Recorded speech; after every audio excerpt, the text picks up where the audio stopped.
I wish to commission this project for the use of our children, for the use of our pupils, and to the glory of God Almighty. The Petroleum and Natural Gas Senior Staff Association of Nigeria, PENGASSAN, has commissioned 2 renovated blocks of classrooms at a school in Kwali Area Council.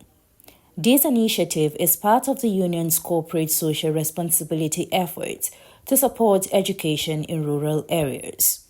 According to PENGASSAN President Comrade Festus Osifo, the renovation project aims to improve the learning environment and put smiles on the faces of pupils and students in the school. We felt that this is something we'll do, and we plan to sustain it, and we plan to even expand it even much more bigger. Let's give children opportunity for them to be able to shine and for them to have a befitting education tomorrow. The Chairman, Council of Chiefs, Kwali Area Council, the Etsu Kwali, His Royal Highness Luka Ayedoo, commended the union for their impact not just in his chiefdom but in the country at large. He said the gesture demonstrates PENGASSAN's commitment to giving back to the community and promoting education in Nigeria. You've come and you've given us hope, and that these people can learn conveniently now.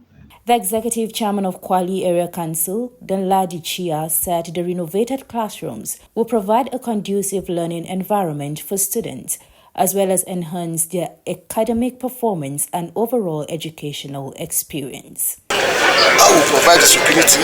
I will encourage them by giving us some tips so that they can guide this place properly. Earlier, the president, PENGASSAN Festus Osifo, and his team paid a courtesy visit to the palace of the Etsu Kwali, His Royal Highness Luka Ayedoo, to acknowledge their presence in the chiefdom. This is not the first time PENGASSAN has invested in education. The union has consistently demonstrated its commitment to promoting education and social welfare in Nigeria by providing support to underprivileged school children, donated science laboratories to schools, and advocated for policies that promote equal opportunities. CNA News.